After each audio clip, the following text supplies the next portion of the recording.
Contraponto, com Márcio Alvarenga e seus contraponteadores. 10 anos no ar. Está começando mais um Contraponto, um tema, Primeira República, ontem e hoje. 2 pontos de vista do professor Edilson Gracioli, doutor em Ciências Sociais pela Unicamp, pós-doutor em Sociologia pela Unesp, professor titular aposentado da UFO e colaborador do Trocando em Miúdos, o quadro Panorama Político. Bom dia, professor Edilson, prazer em tê-lo de volta ao Contraponto. Bom dia, Márcio, bom dia, ouvintes, bom dia, Jean, nosso convidado que daqui a pouco será apresentado. É uma satisfação, e hoje para debater um tema que tem as suas raízes históricas, né, ali na década de 30, mas tem a sua atualidade, então vai ser bem interessante, é uma grande satisfação estarmos aqui de volta. E participa conosco também, pela primeira vez, do Contraponto, o Jean Lucas Macedo Fernandes, ele que é doutor em Ciência Política pela Unicamp e que na sua tese de doutorado, junto ao Instituto de Filosofia e Ciências Humanas da Unicamp, apresentou o tema Instituições e Democracia no Brasil Republicano, 1889 e 1932. Bom dia, Jean, prazer em tê-lo conosco. Bom dia, estou muito feliz de estar aqui, agradeço ao Márcio mais uma vez pelo convite, e eu estou muito honrado de poder participar, poder falar um pouquinho aqui mais sobre a minha tese, e eu gosto bastante desse tema, gosto de falar sobre, e de fato, como disse o professor, tem uma atualidade bastante relevante aí para ele também, sabe? Então, estou muito satisfeito, agradeço o convite. Muito bem, o Brasil não foi apenas o último Estado independente nas Américas a abolir a escravidão, como também foi o último a se declarar uma república. E não foi por acaso que a república ela foi finalmente proclamada em 1889, o ano do centenário da Revolução Francesa, e a ideologia do republicanismo, especialmente o radical, apoiado por intelectuais urbanos, progressistas, de classe média, era profundamente inspirado na França. Mas não houve revolução no Brasil em 1889. A República Brasileira ela saiu de um golpe militar nascido de uma conspiração entre um pequeno número de oficiais do Exército e representantes da crescente oligarquia fundiária produtora de café no estado de São Paulo. E como a transição da colônia para o império, essa transição ela foi marcada mais ou menos pela continuidade social e também econômica fundamental do que propriamente por uma mudança profunda. E aí a seguinte pergunta: quais são os sinais que a gente poderia extrair desse período e que, de certa maneira, nos ajude a entender os dias de hoje, hein, professor Edilson? Bom, eu começo fazendo aqui um registro bastante elogioso ao Jean pela sua tese. Eu tive a oportunidade de entrar em contato com ela a partir do seu convite, Márcio, para este contraponto de hoje. Um trabalho bastante denso que eu recomendo vivamente que seja lido e debatido. Aliás, nós estamos, nesse momento, cumprindo um papel importante de divulgação científica, né? Um trabalho de doutorado, eu repito, com muitos méritos. Eu aqui quero fazer menção a uma obra clássica que se debruça, de certa forma, sobre esse período, de Vitor Nunes Leal, Coronelismo, Enxada e Voto, e dizer que há paralelos muito interessantes entre o período estudado pelo Jean e a contemporaneidade. Eu penso que aquele período pré-republicano e mesmo no início da República, uma situação ainda de voto de cabresto, de falta de regras claras, de um uso, abuso e uso indevido do ato de votar, de uma institucionalidade pouco sólida, tudo isso foi enfrentado de certa forma, principalmente, a meu ver, pela criação da justiça eleitoral, sobre o que falaremos mais adiante. Então, eu penso que o que o Jean chama de elites políticas da Primeira República, elas têm um DNA político, se eu puder fazer a analogia com a área da biologia, nesses termos. Um pouco compromisso, uma baixa estima em relação com a coisa pública. E aquele período foi um período em que houve avanços, né, a partir da Revolução de 30 e de uma série de aquisições. E nós vivemos hoje um sistema político que, a meu ver, está esgarçado muito em função da perda dessa institucionalidade, dessa necessidade de levar a sério o espaço público, as coisas públicas. Acho que os paralelos são muito grandes, Márcio. Será um contraponto, confluência bem interessante no dia de hoje. Muito bem. Eu já também tive a oportunidade de ler a sua tese, inclusive muito bem referenciada bibliograficamente falando, né?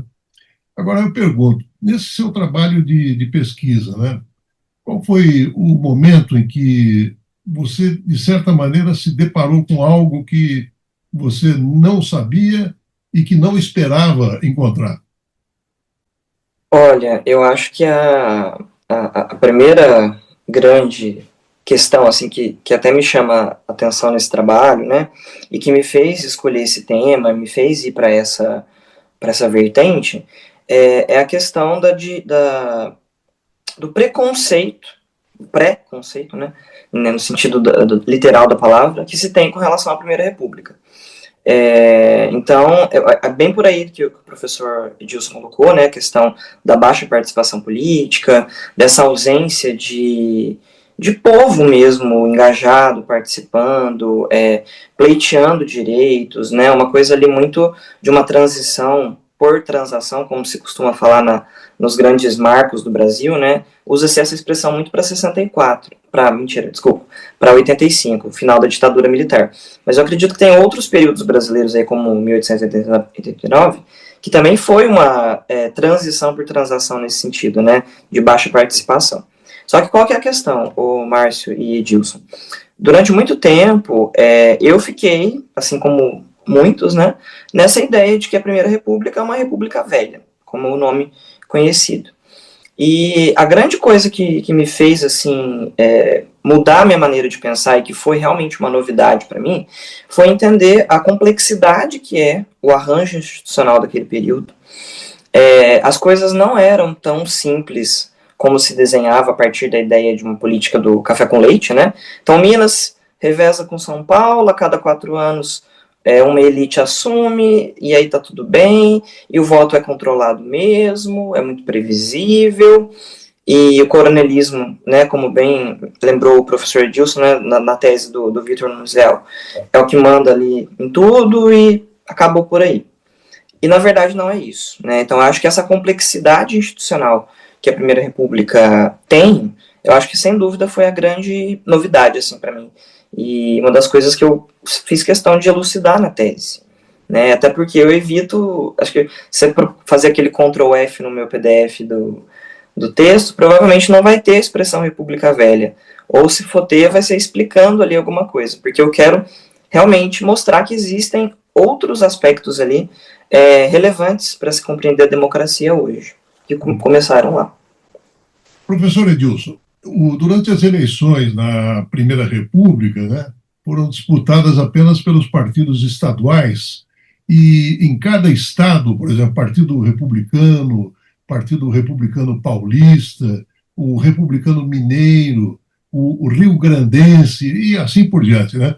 E o resultado das eleições para presidente da República ele foi pré-determinado por acordo prévio entre governadores estaduais. Quer dizer, a chamada política dos governadores. E aí eu pergunto, até que ponto hoje essa proliferação de partidos políticos continua, de certa maneira, atrelados aos interesses paroquiais de cada estado sem o compromisso nacional, professor? Márcio, a ideia central que me parece estar por trás de sua pergunta, dando a ela suporte, ela é uma ideia correta. né, o sistema partidário brasileiro é um dos subsistemas do nosso sistema político que mais esfacelamento conhece. Não existem 29, 30, 32, 33 ideologias ou dimensões programáticas a justificar a existência desse número de partidos registrado no TSE. O que nós assistimos é, de fato, uma prevalência dos arranjos regionais, muitas vezes em detrimento das dimensões programáticas que, em tese, deveriam estruturar os partidos. Eu acho que o paralelo é exatamente esse.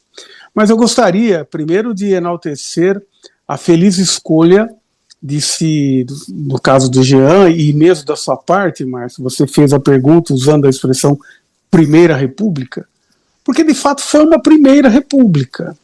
No Brasil, me desculpe aqui o ouvinte usar uma expressão chula, mas nada é tão velhaco do que a distinção entre o velho e o novo. Nova República, Brasil Novo, Partido da Renovação Nacional, e muitas vezes os vícios, os baixos apreços pela institucionalidade se repetem com as diferenças importantes. Quero ainda fazer menção a uma feliz formulação que o Jean acabou de usar aqui: transição com transação, e às vezes com tenebrosas transações, como diria Chico Buarque. Mas eu aqui quero lembrar que há uma categoria gramsciana que me parece dar conta dessa formulação brasileira. Eu me refiro à ideia de transformismo político. Para que o fundamental permaneça, muito se modifica. São as transições pelo alto.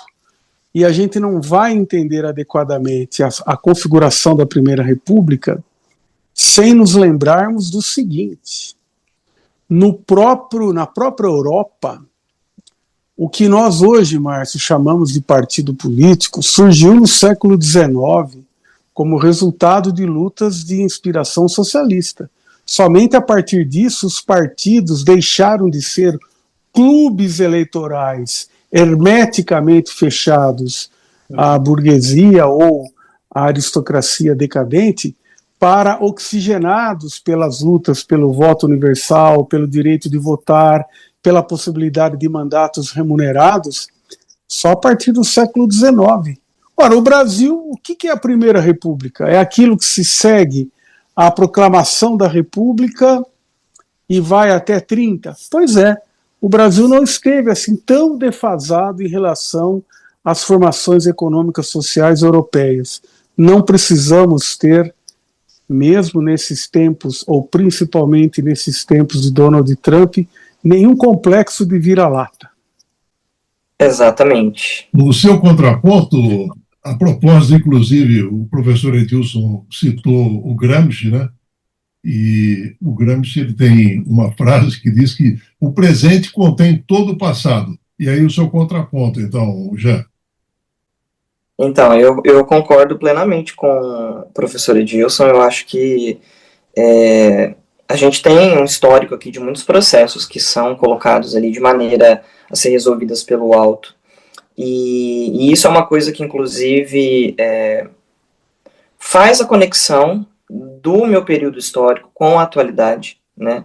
Você pensar essa questão toda das elites políticas no Brasil, essa quantidade de partidos que a gente, né, eu como estudioso de partidos, a gente gostaria que fossem partidos ideológicos, né, super organizados, estruturados, e sabemos que não é isso.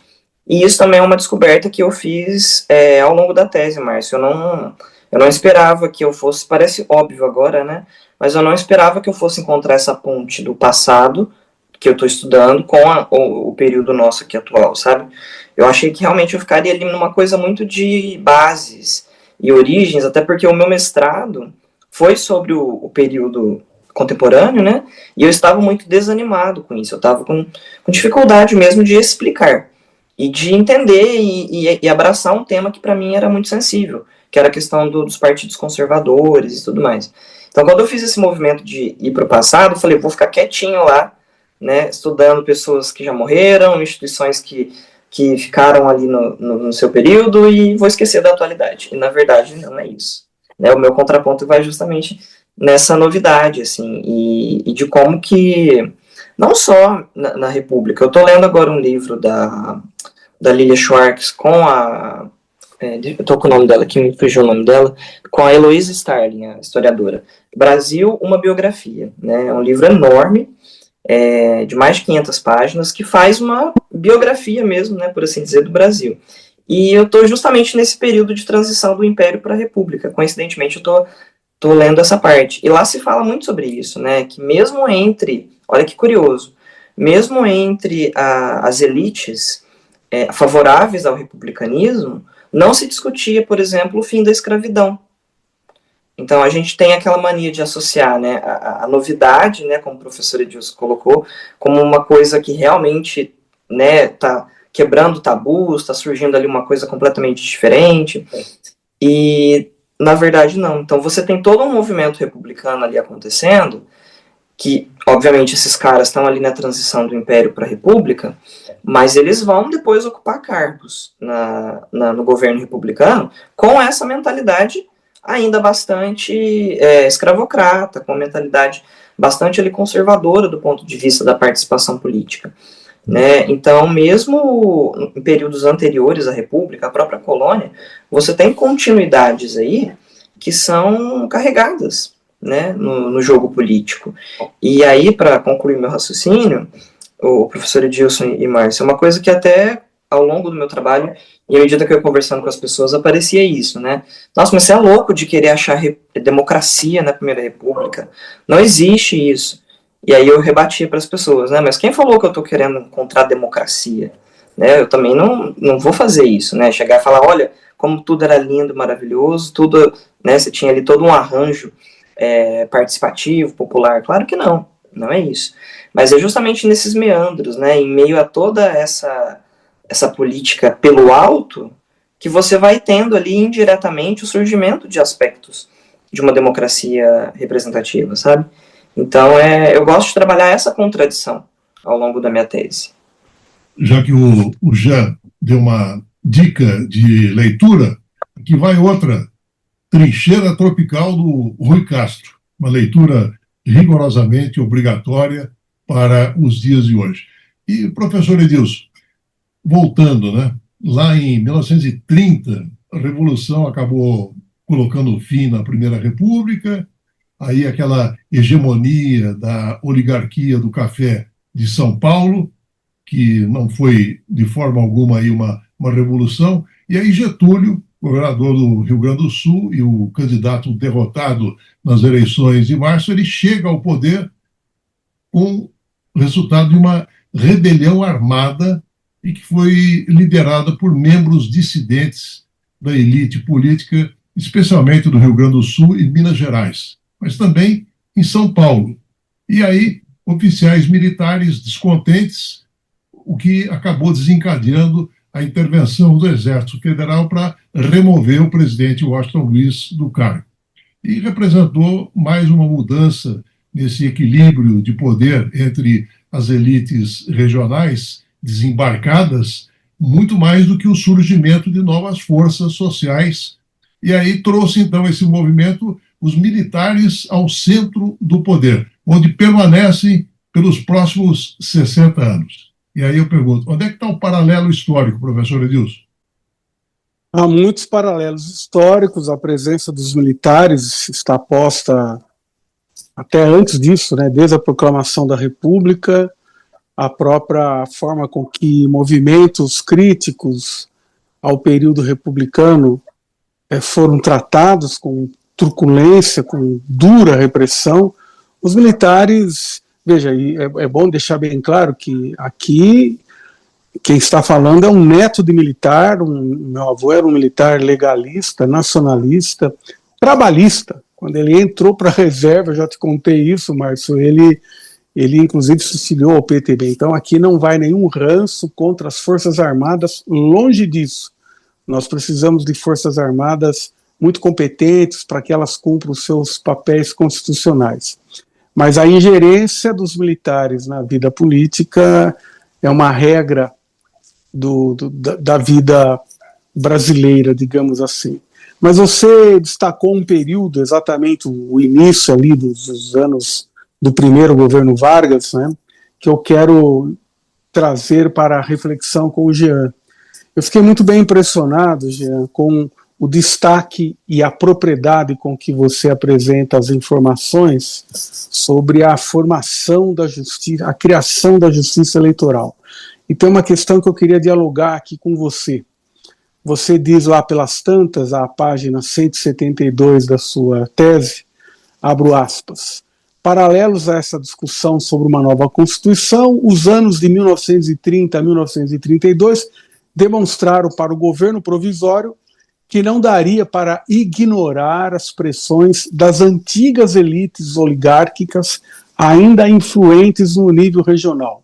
Nesse sentido, caberia ao governo controlar o processo de reorganização das eleições, de modo a garantir sua influência nas novas maneiras de serem escolhidos os representantes.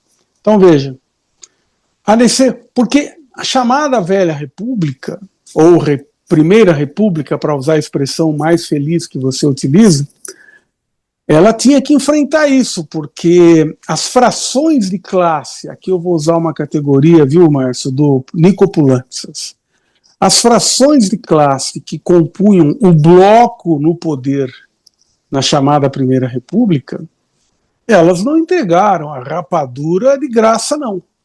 E elas tinham pretensões de continuar, de alguma forma, influenciar as regras eleitorais de maneira que tivessem condições de, via eleição ao parlamento, darem continuidade ao seu poder. E me parece que esse foi o pano de fundo da criação da justiça eleitoral.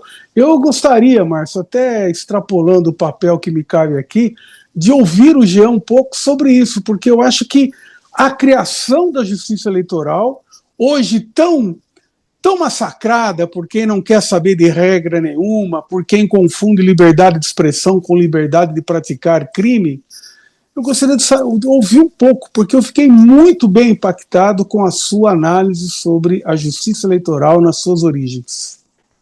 Que bom.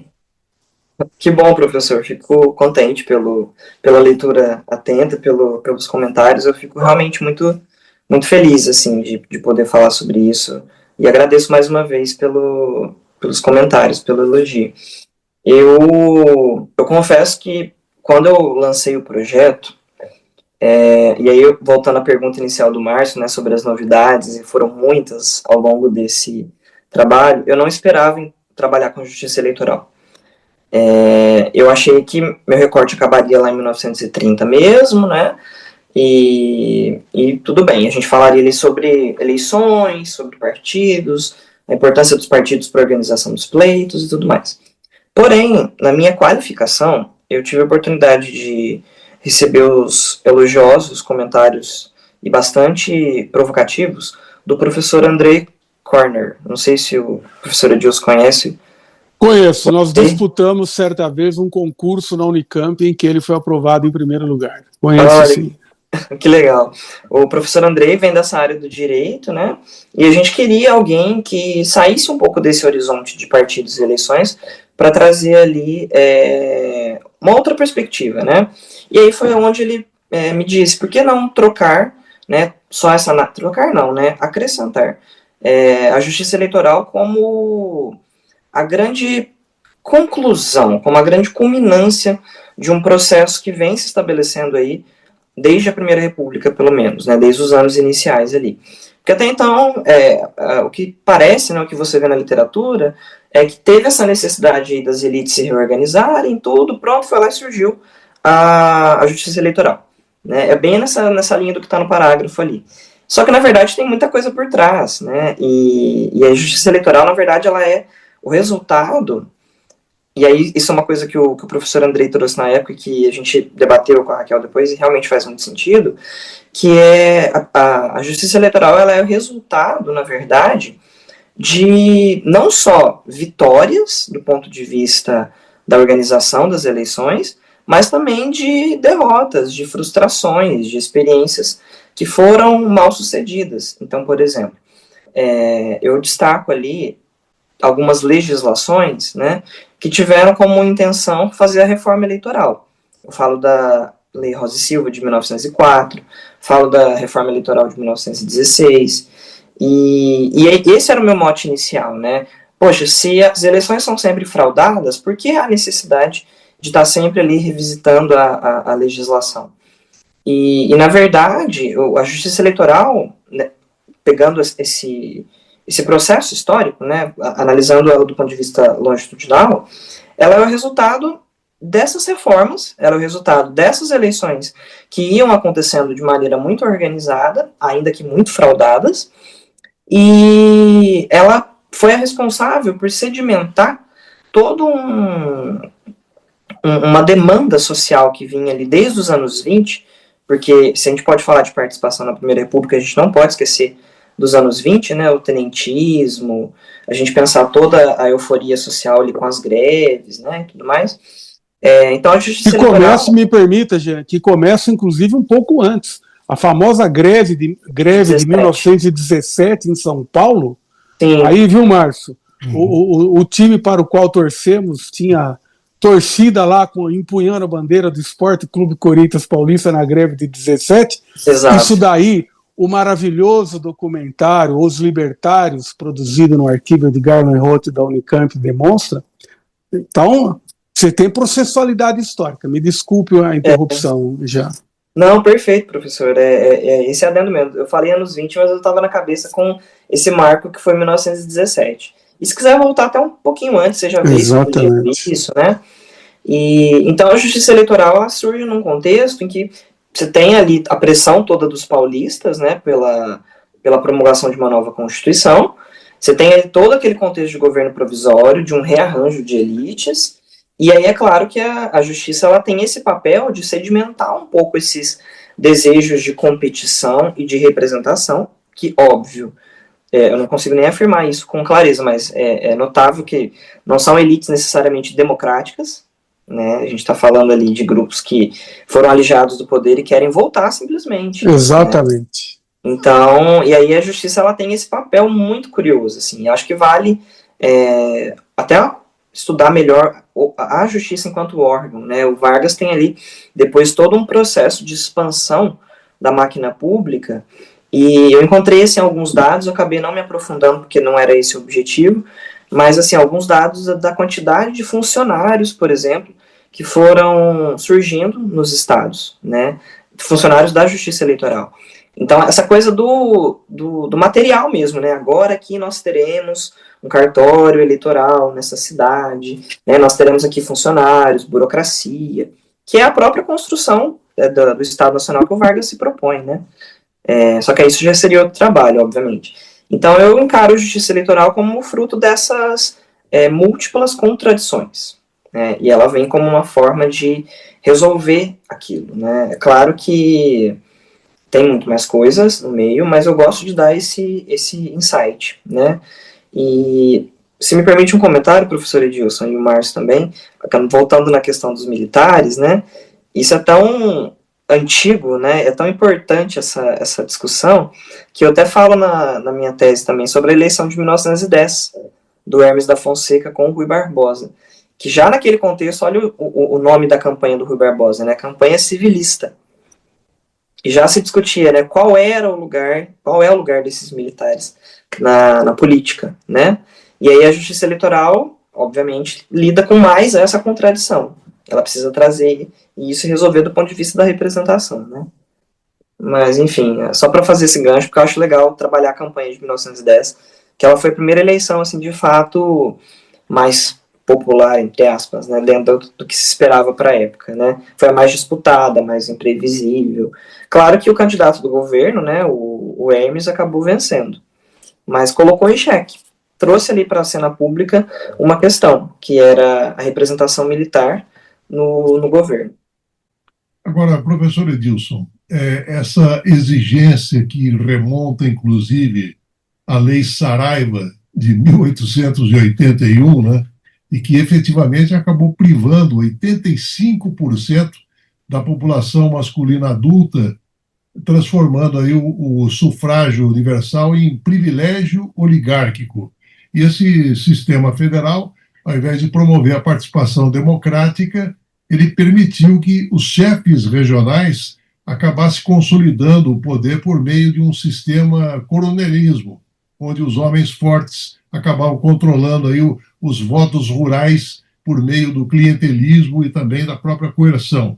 Então, nós temos, nos dias de hoje, se a gente for estabelecer um paralelo, o famoso voto de cabresto, né, professor, que ainda persiste. Sem dúvida, eu recebi, inclusive, dias atrás, um artigo muito importante da professora Mara Teles, que você já teve a oportunidade, Márcio, de contar com a participação dela aqui, sobre um movimento muito importante. Eu não quero generalizar indevidamente, toda generalização é indevida, e o artigo da professora Mara Teles não faz a generalização, mas ela chama atenção para o lugar que o fundamentalismo religioso, com pretensões teocráticas, estabeleceu na política brasileira, na mesma lógica, digamos, do voto de cabresto, de currais eleitorais, agora muito vinculados a igrejas, né? A determinadas igrejas, a determinados pastores. E me parece que essa é um traço que também permeia a história brasileira. O próprio voto obrigatório é objeto de questionamento um pouco nessa direção. Mas voltando aqui à questão da justiça eleitoral, eu vejo um outro paralelo com a parte trabalhista. Por que eu digo isso? A famosa CLT, ela foi reunindo, veja, consolidação das leis trabalhistas.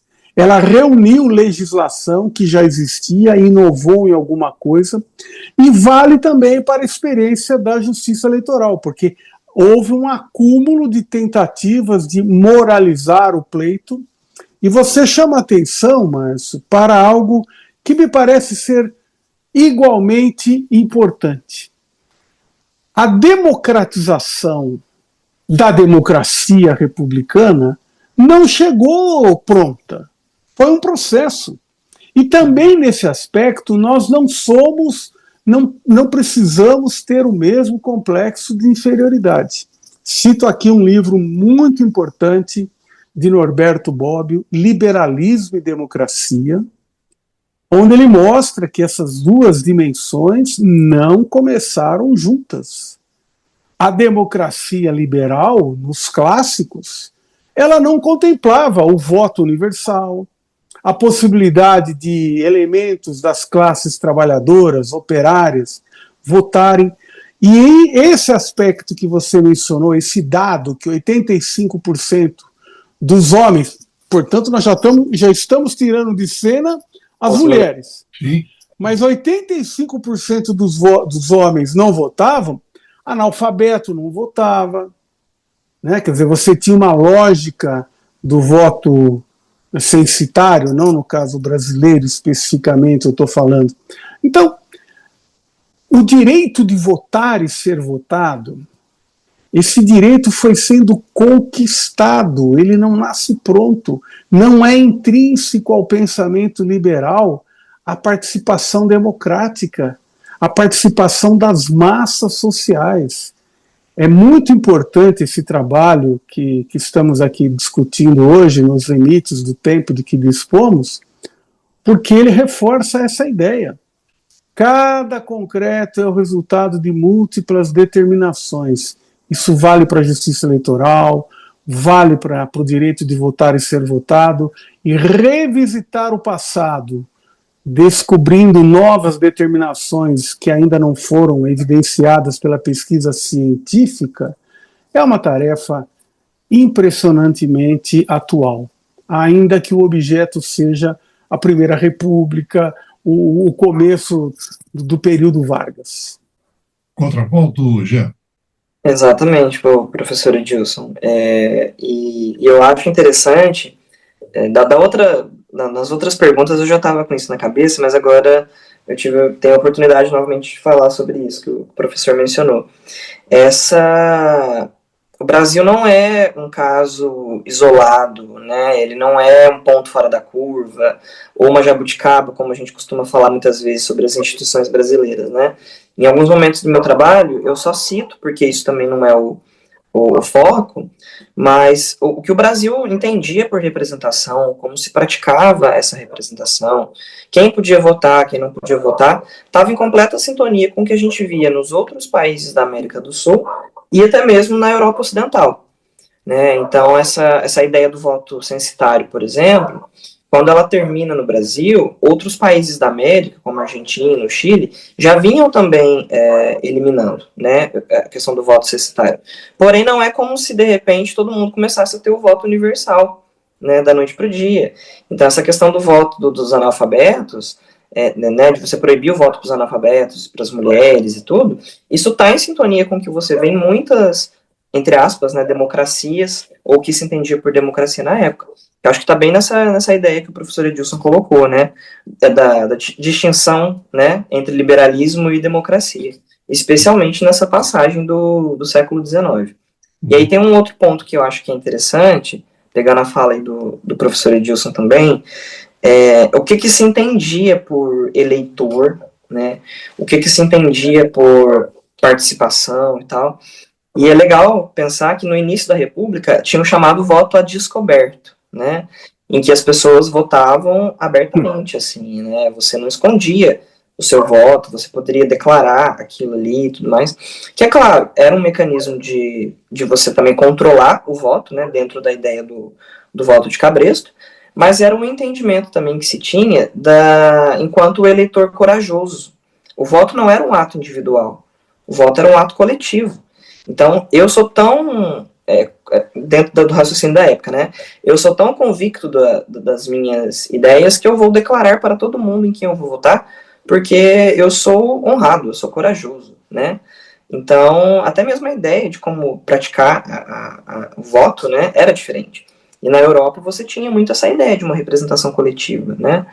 E é claro que o Brasil elimina o voto censitário com a chegada da República, mas mantém a questão da restrição para os analfabetos, para os militares de praça, né, para as mulheres e tudo, e isso joga contra o que eu estou querendo, inclusive, defender. Eu lembro que quando eu lancei o meu projeto, eu coloquei justamente isso, logo de cara, a Primeira República não é democrática, tá? Ela exclui mesmo, a ideia de representação não tem necessariamente a ver com democracia, mas, e aí eu venho destrinchando essa ideia dos tijolinhos que o professor Edilson colocou. Então, eu acho interessante pensar que o Brasil, ele vem de uma construção ali que é muito semelhante à dos outros países, né? Que é até uma forma de diminuir, na minha visão, essa síndrome de vira-lata, né? Como o professor Edilson colocou, que infelizmente nós carregamos com relação às nossas instituições, né? A própria justiça eleitoral mesmo, eu sou professor do ensino básico, né? E até hoje os meninos estão começando a votar, né, os meus alunos mais velhos, e eu sempre reforço com eles a importância de valorizar a justiça eleitoral e as nossas instituições, que são muito boas, né, elas são muito, muito estruturadas, muito organizadas. Vamos valorizar também essa nossa trajetória. Professor Edilson, vamos falar um pouquinho sobre o parlamento, né? Porque as bancadas estaduais, por exemplo, empossadas nas 11 legislaturas abertas entre 1900 e 1930, elas tenderam de forma majoritária ao unipartidarismo, mas nem por isso agiram também de maneira unânime, coeso, e havendo espaço, inclusive, para obstrução e também eventuais derrotas amargadas aí pelo poder executivo da época. E, definitivamente, o parlamento ele não gozava daquele status marginal no regime, como frequentemente se alega, mas configurava aí um fórum de negociação central objetivando a governabilidade, professor Edilson. Aí eu pergunto, e hoje, qual é o papel que o parlamento tem frente à governabilidade? Olha, Márcio, eu vou começar pelo final da sua questão, ou seja, pela questão propriamente dita. Eu entendo que o sistema político brasileiro hoje ele está profundamente distorcido porque as malfadadas emendas impositivas, elas atribuíram ao parlamento brasileiro um poder na execução e na definição do orçamento que não existe em nenhum outro país do mundo. Eu vou dar dados sobre isso. O Brasil tem nas mãos dos parlamentares, seja por meio das emendas impositivas individuais, de bancada, de comissões ou de relator, 24% dos recursos aplicáveis em despesas discricionárias, aquelas que não são obrigatórias. Se nós fizermos um ranking mundo afora, a distância entre o Brasil e o segundo país que tem isso é enorme. 6%, 4%, 5%, 0,5%, 0%. Então, a centralidade que o parlamento tomou, não nas suas funções previstas na boa tradição da divisão dos poderes, na Constituição, mas nessa distorção que vem sendo incrementada e que começa de maneira muito forte ali em 2015, numa chantagem colocada pela então presidenta Dilma, cambaleante no exercício do poder, às vésperas do impeachment, e depois agravada pela vara de condom de Arthur Lira e companhia, é profundamente distorcido. O órgão de representação política do eleitorado é o parlamento, na nossa tradição de democracia representativa, não é o governante. Então, o nosso parlamento, ele não representa adequadamente, ele dá, por vezes, costas ao que o eleitorado pensa e quer. Basta ver agora o que se aprovou em termos de aumento do número de cadeiras, só para dar um exemplo, né? A opinião pública não quer saber disso nesse momento. E, de outra parte, não faz o que lhe cabe, nem na discussão orçamentária. Porque parlamentar gosta, isso vale para vereador, deputado estadual, deputado federal, senador, parlamentar tem gostado cada vez mais das emendas de caráter impositivo. Mas vá verificar o que é que eles apresentam de emendas à lei orçamentária anual, à lei de diretrizes orçamentárias. A qualificação dos mandatos é baixíssima. Então nós vamos muito mal das pernas, a verdade é esta. Contraponto, Jean. Professor Edilson, eu fico muito preocupado com esse tema, assim, né? É uma área que eu não me especializei, né? Eu não me aprofundei tanto. Fiz algumas matérias na graduação e na pós, né? Com relação a relação executivo-legislativa, né? Incentivado ali muito pelo pessoal da USP. Mas, assim, é óbvio que enquanto cientista político eu vejo um desequilíbrio total entre os poderes aí, né? E agora com influência internacional também, né? Pegando essa questão toda do Donald Trump em cima do nosso legislativo e do nosso judiciário. Então, é um desbalanço que é muito difícil de você saber o limite disso, assim, até onde vai, né? Eu tô aqui pensando naquele podcast, fica a indicação também, né? O Assunto, né, que é do G1, tem um dos episódios do podcast que eles falam sobre essa questão do orçamento secreto, né, chamadas emendas PIX, e dessa dificuldade que é muitas vezes rastrear esse dinheiro, né, de você saber o que eles estão realmente fazendo, né? E aí eu uso uma palavra bastante importante da ciência política, né, que é a ideia do accountability, né? A ideia de você fiscalizar, de você realmente ter a dimensão ali dos problemas, ou a dimensão do que o governo está fazendo, né? E também de fiscalizar, de estar em cima, enfim. E eu fico muito intrigado, porque bem o que o professor Edilson falou, a gente tem uma representação muito importante no parlamento, né? Ele é literalmente a casa do povo, se a gente for pensar assim, mas a gente tem uma tradição aqui no Brasil, que também remonta ao Império e à própria Primeira República, de valorizar muito o poder executivo, né? E, inclusive, quando eu trago o parlamento ali na minha tese, para tentar desmistificar um pouco esse lado também. Ali, né, no caso do que eu discuto, que é a Reforma Constitucional de 1926, o papel do parlamento é muito importante, é essencial, ele está fazendo o que ele tem que fazer mesmo. que é oferecer ali os chamados freios e contrapesos, né, em relação à atuação do executivo, que queria passar, né, por cima de tudo e de todos, uma série de reformas ali, inclusive algumas ligadas ao orçamento, que não eram do agrado do parlamento. Mas aí você vê o Vargas em 30, né, quando ele ascende, a centralidade que o Estado Nacional ganha a partir da figura do executivo, né?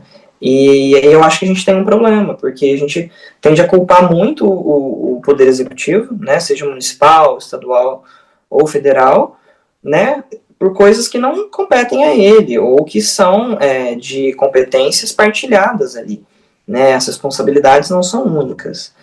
E isso é um ponto que eu também sempre enfatizo com os alunos, assim, de olhar para a questão do poder legislativo, né, falou do parlamento aqui especificamente, mas como o professor Edilson colocou, né, os vereadores também, deputados estaduais, deputados federais, e aí, como filho da casa, né, do CESOP, nosso Centro de Estudos de Opinião Pública, lá da Unicamp, tem a pesquisa que é sempre feita, né, o ESEB, Estudo Eleitoral Brasileiro, e o ESEB mostra para nós, agora eu não tenho de cabeça os números, mas ele mostra para nós o quanto que a população esquece para quem votou nos cargos do Legislativo.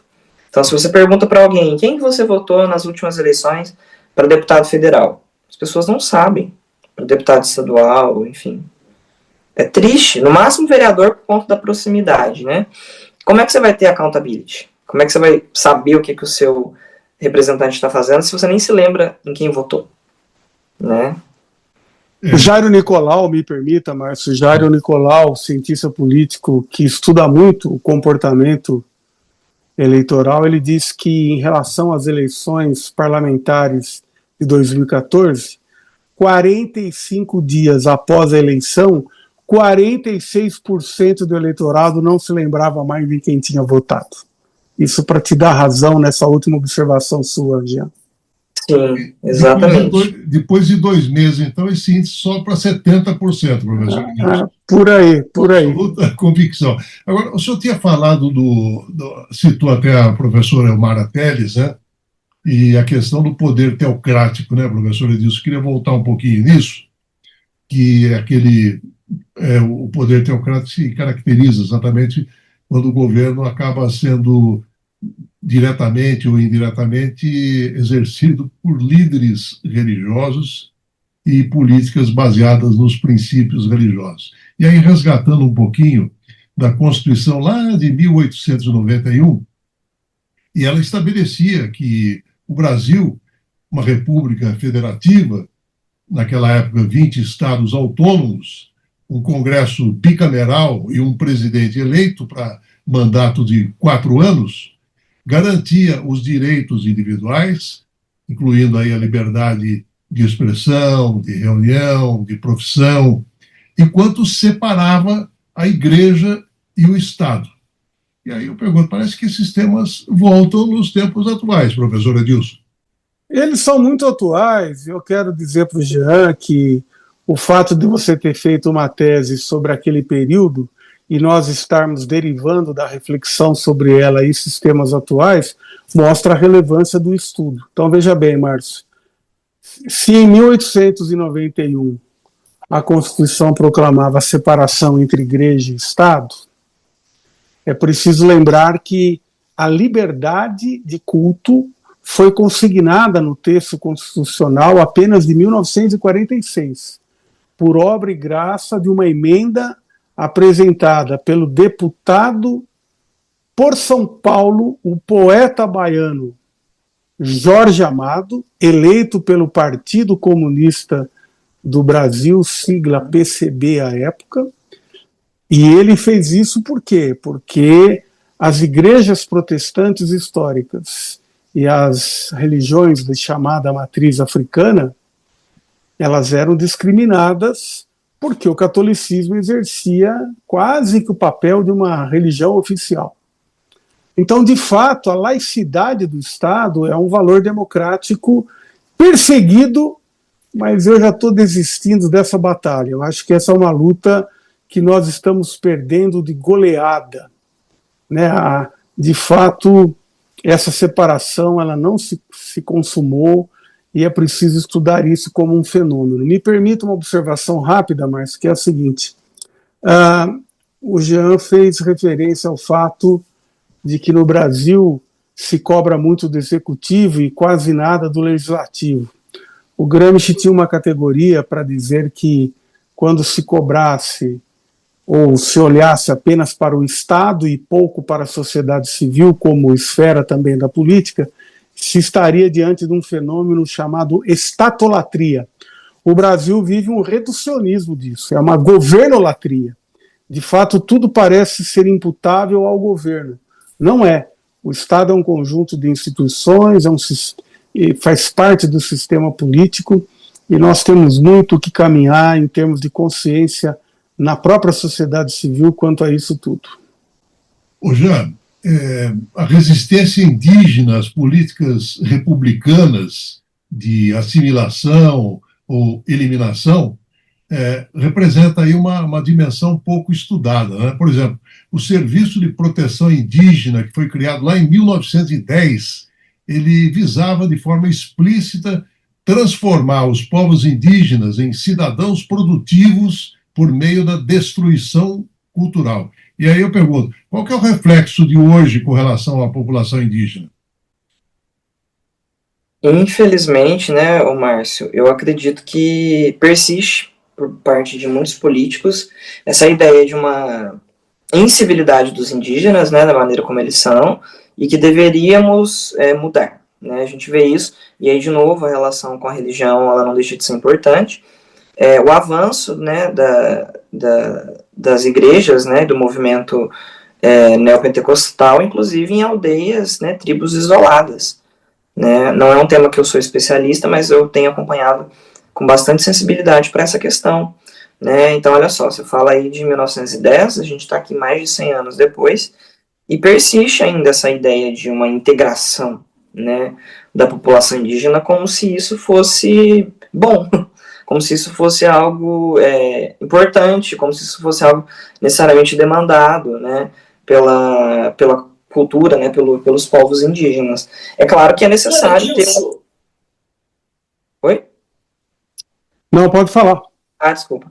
É claro que você tem a necessidade, né, como qualquer outro ser humano, né, de ter o amparo estatal, no sentido de saúde, educação, acesso aos bens e serviços promovidos pelo Estado. A população indígena não tem que estar isenta disso, né, mas é tudo dentro de uma especificidade cultural que na Primeira República não era avaliado. A gente está falando ali de 1910, né, e tudo, e é claro que não é um aspecto que eu me aprofundo, e eu acho que é até um tema interessante para se pensar num pós-doc, por exemplo, que é o papel da sociedade civil, né, e a influência, pegando um pouco da ideia do professor Edilson, né, a partir do Gramsci, qual é o papel da sociedade civil, dessas demandas, desse pensamento que a opinião pública traz, em relação ao Estado. Então, a minha tese é muito centrada nas instituições, né, representativas. E aí eu queria, acho que é uma coisa interessante tentar entender, como que a sociedade civil demandou do Estado e como foi a reação do Estado em relação a isso. Então, essa questão indígena, por exemplo, de 1910, né, que o Márcio colocou, não está descolada ali de toda uma visão que se tinha na época da ideia de raças inferiores e superiores, né? A gente está vivendo ali um período de darwinismo social muito forte, e aí o Estado, obviamente, absorve ali uma opinião pública que é muito disseminada, e olha só, de novo, né, dentro daquilo que era considerado o novo para a época, né, que era o regime republicano. Então o regime republicano veio para... Olha que interessante, né? O regime republicano vem para tirar o atraso que foi o Império, né? Então vamos trazer tudo de novo e o progresso vai acontecer. Não é bem assim que acontece. Aí chega lá em 30, Vargas depõe a Primeira República e proclama depois de alguns anos o Estado Novo. Então volta naquela colocação do professor Edilson, né? A gente está sempre trazendo ali a ideia da novidade, mas que não é tão nova assim. Né? E a questão indígena ela é, infelizmente, mais um exemplo disso.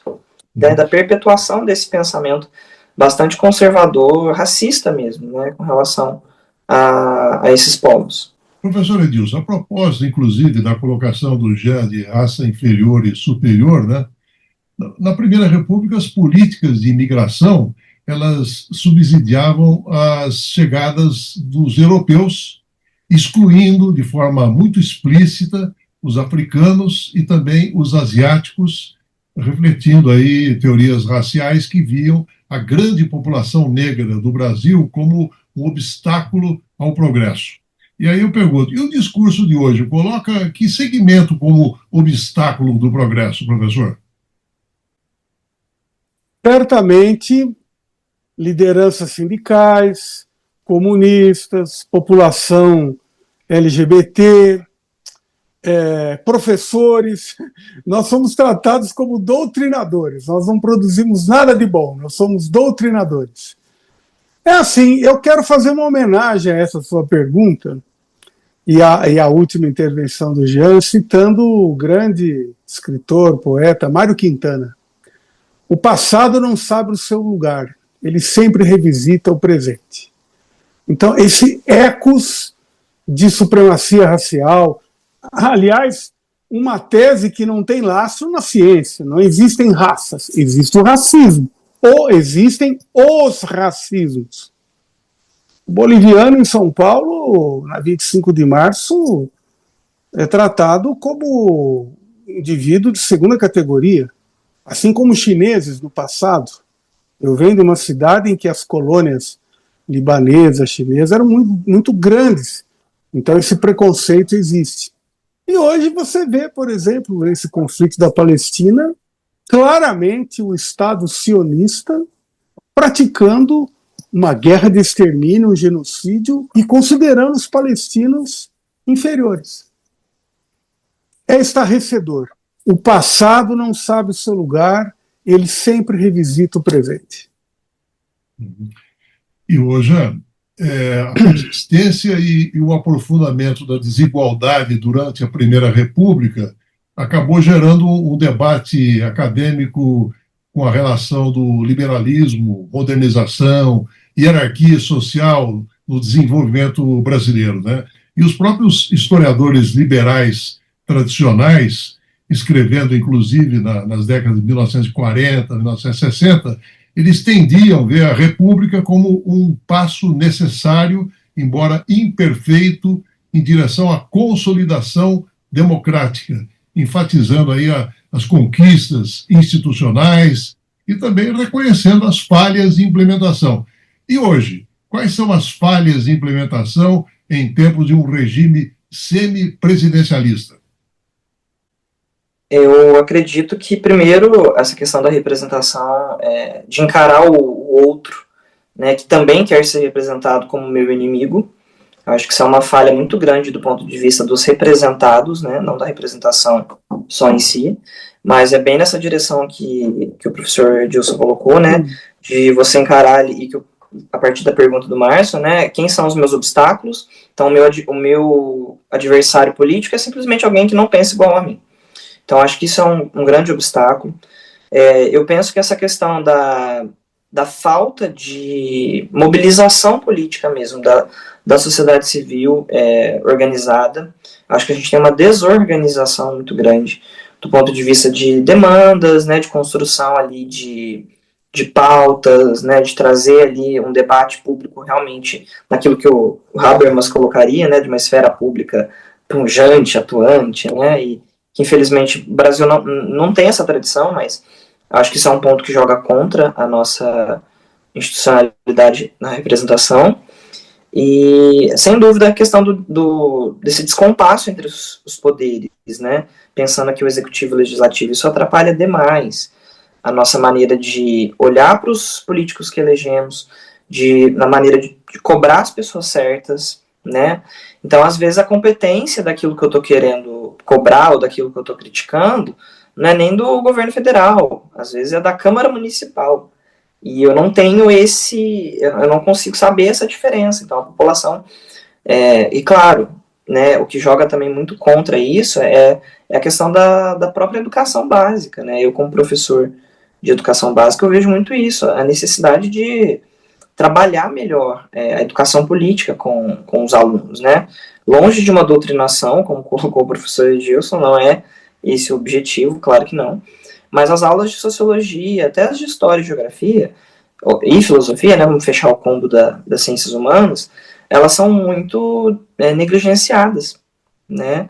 E isso certamente joga contra a construção do pensamento democrático, pensando nos jovens, né, que serão os políticos de amanhã. Então, eles crescem sem essas referências. Né? O que é a função do poder legislativo? O que faz o executivo? Né? Qual que é a função dos partidos? A pessoa que pensa diferente de mim, ela não é minha inimiga, né? Ela só tem um pensamento diferente. Vamos resolver isso por dentro da democracia, né? Por dentro das urnas, das eleições. Então eu vejo essa dificuldade, sabe? E aí, completando, né, para encerrar aqui, o Márcio e professor, tem uma frase do Milor Fernandes que me percorreu aqui muito ao longo da tese e nessa conversa nossa de hoje, né? Que é na direção do que o professor Edilson também trouxe, né? O Brasil tem um enorme passado pela frente, né? Então, é sempre isso. Então, estamos indo para frente na linha temporal, porém carregando esse passado aí que nunca deixa de existir, né? Para o bem ou para o mal, no caso aqui para o mal. O seu contraponto final, professor Edilson, em cima do que o Jean colocou, então compreender essas contradições históricas continua sendo essencial para a gente também tentar entender os desafios contínuos do Brasil, visando aí uma consolidação democrática e uma inclusão social? Perfeitamente, Márcio. E eu diria que para fazer tudo isso é preciso estudar, ler, conhecer a história, conhecer as categorias das várias áreas do conhecimento científico. Influencers são absolutamente insuficientes, principalmente se eles forem negacionistas e negligenciarem a formação sólida. Professor Edilson Gracioli, muito obrigado por mais uma participação no Contraponto, professor. Eu que agradeço, Márcio, foi uma grande satisfação participar desse contraponto em particular e os meus reiterados cumprimentos ao trabalho discutido hoje, ao professor Jean, e que nós tenhamos, assim, a possibilidade de mais interlocuções. Acho que você ganhou hoje um intelectual que tem muito a contribuir também na divulgação científica junto à opinião pública. Jean Lucas Macedo Fernandes, parabéns aí pelo seu trabalho e muito obrigado pela sua participação no Contraponto, Jean. Muito obrigado, Márcio, mais uma vez pelo convite. Fiquei muito, muito feliz, muito honrado mesmo de poder compartilhar esses achados com o professor Edilson também, que eu não conhecia, mas já estendo aqui a minha admiração pelo profissional que é. Gostei demais das colocações e eu fico muito satisfeito, né? Fico feliz, nem vi passando a hora, para ser sincero, porque foi um bate-papo tão gostoso, tão preocupante, né? Gostoso que eu falo, nem tudo aqui discutido é leve, mas a conversa fluiu e eu fico muito contente. Eu acho que essa a divulgação científica, ela passa por esse caminho mesmo, né? De fazer bons debates, trazer ali contrapontos, né? E, sem dúvida, promover aí o conhecimento científico. Então, agradeço mais uma vez o professor Edilson e o Márcio. Muito obrigado ao Benício Batista na edição, José Luiz Caetano no painel eletrônico. Estaremos de volta na segunda-feira a partir das 11 horas. Tenham todos um excelente final de semana e até lá. Contraponto, com Márcio Alvarenga e seus contraponteadores.